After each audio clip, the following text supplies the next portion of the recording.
Hey, welcome back, folks. Hey, I wanted to give you a little photo etiquette. As Captain Kevin mentioned, please feel free to move all about the boat and take pictures. The one thing we do ask when you're taking pictures, especially up here in the bow, is to point and shoot and move on so you're not blocking anyone else's view, because someone's probably sitting behind you. And if you are taking pictures, would you send them to us? We want to see you, and we want to see you on the river and what you like about the river. Okay, look, I'm a little bit old school, okay? To me, hash, it's a really great breakfast dish that you make with potatoes and spices. But guess what? We now have a hashtag for photos. So I know you kids know what I'm talking about. The hashtag is Shoreline Boat Tours. And if you do Shoreline Boat Tours, we'll get to see your photos. This is a classic Chicago photo, by the way, getting the train going between the buildings right there. That just says Chicago. That is Chicago L. That's short for elevated line. I remember the first day I rode the Chicago L train. It was 1892, and we had it ready for the fair of 1893. Now, let's look a little bit at the building coming up on our right, the River Point building. Like I mentioned, you know, an arch is something that says this is special. So they just wanted to know this is where the three branches of the Chicago River come together. Over here at Wolf Point, you'll notice a little Y pattern in the wrought iron railing. That Y are the three branches of the Chicago River. That little circle, that emblem, is actually called Chicago's municipal device. And you'll find it on the Great Seal of the City of Chicago. It shows that we were born on these three branches of the river. Now, one thing that happens anywhere you build along the river today, you are to set back at least 30 feet. So that's what they're doing with the River Point building. And this is actually like a land bridge. This is an air rights project. So you see those porthole windows? I think they fit in perfectly nautical and themed because you're on the water, right? But they're totally functional. Those are exhaust ports for the railroad exhaust. These are Amtrak Metro trains going right through the heart of this building on their way to Union Station. In the 1800s, Chicago gave the railroads all this prime riverfront land to make us the railroad hub of America. You see, you couldn't take a single train from New York to California. You had to change trains in Chicago. And if you got off a train in Chicago, I think it was magic. You could feel your pocket get lighter before you even took it out. You could feel your wallet get lighter before you even took it out of your pocket. You got breakfast, lunch, you left a little jack behind.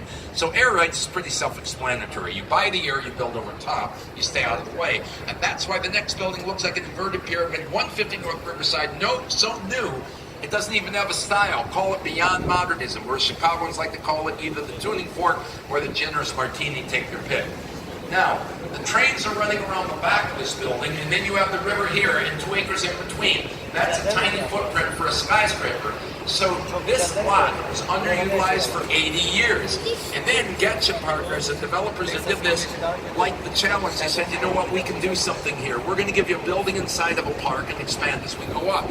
So what did they do? They only used 25% of the base, effectively cantilevering or cutting in the top 8 floors, great photo of our boat right there, to open it up to the park on this side, the railroad tracks on the other side. But here's the deal.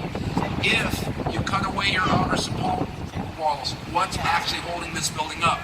They're working on the same thing I'm slowly getting back to, having a strong central core. It's the caissons, my friends.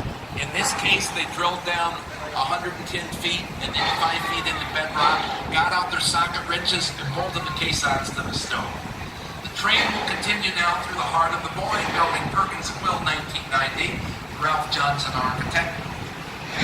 Original client for this building was a salt company from Chicago. Does anyone remember Morton Salt? When it rains, it pours. And look, there's actually a reference to Morton Salt in the architecture. Look at that road panel. You see the holes? That was the evocable lid of a shaker of salt for water. Look all the way down the river. You see two twin glass box buildings, a white box building and a mirrored building. This is Gateway Center going to Union Station and Air Rights Project. And as such, it's a chronological history of modernism into postmodernism. The 1960s, the 1970s, the 1980s. The twin glass boxes, this is pure Miesian-style modernism of the 1960s. The white building, that's that international style I talked about earlier, the idea of one-size-fits-all building. The mirrored building, postmodernism, 1980s, we'll talk about later. Right now, look to your left, friends. We have great Art Deco, 1928, the Civic Opera Building, a perfect marriage of pragmatism and art. Start with an opera house, surround yourself with corporate towers, though you always have revenue coming in. Why does it say Civic Opera Pavilion with a V instead of a U? It's economy. That's an early Latin alphabet, only have 23 letters. The U and the V can do double duty. Now on our right, this is also our demo, the Chicago Daily News building, first building off Republic Plaza downtown, 1929. You know what it was nicknamed? The Chicago Sphinx. Perhaps because they opened King Tutankhamen's tomb in the early 1920s. That's the same time Art Deco was popular, right? So the Great Sphinx of Egypt put a bit of an E on everything. A little forgotten Chicago, 3,000 miles of these railroad tracks. Now, are you aware that Chicago was the hobo capital of America? When everybody was hopping freight trains to build this country. And Madison Street we passed under was the main stem. They used to call them Hobohemia. Hobos, artists, and wobblies, the industrial workers of the world fighting for that one big union. Founded here in 1905. Those guys got an education, the hobos did, at Ben Reitman's Hobo College on West Madison Street. University of Chicago professors would give the tramps and bums a lecture and issue up a Hobo College diploma. I got a copy at home. That was replaced in the 1920s by the Dill Pickle Club, where you can hang out with Chicago poet Carl Sandburg, the writer Juna Barnes, or even the boxer Jack Johnson. The Dill Pickle replaced by the College of Complexes, the playground for people who think. And we'll be having a lecture Saturday night at 8 o'clock, as they've been doing for 50 years. You're all invited. Should you attend the College of Complexes lecture in Chicago, after the main speaker of the rebuttal period, anybody in the house can take the podium for 5 minutes and say whatever's on their mind. Just remember the Hobo College motto still stands. They say, please never interrupt another speaker.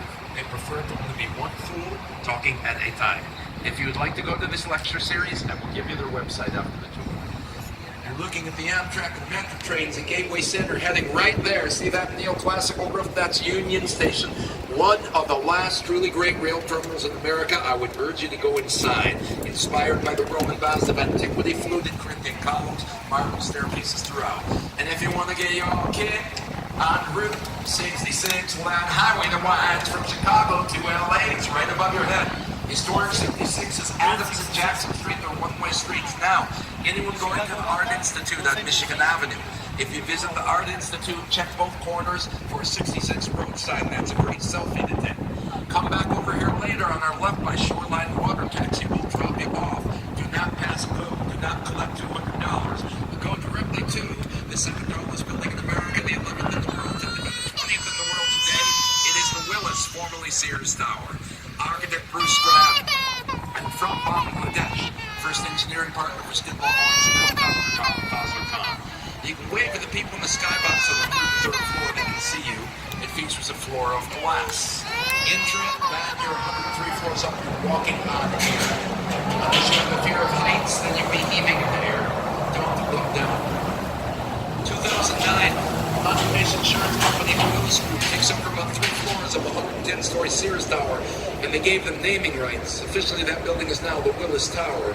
Oddly enough, in Chicago, you pronounce the word Willis Sears. That's how you say it. Chicago is a city of neighborhoods, my friends, and out in the neighborhoods, I do not know a single Chicagoan. I don't know a single Chicagoan who ever got used to the name change. 99% of the time, ask a Chicagoan what's your tallest building, you know what you're going to hear? Sears Tower. We will turn the boat around for a better photo op. I will talk about it more, but being a Chicagoan will fall into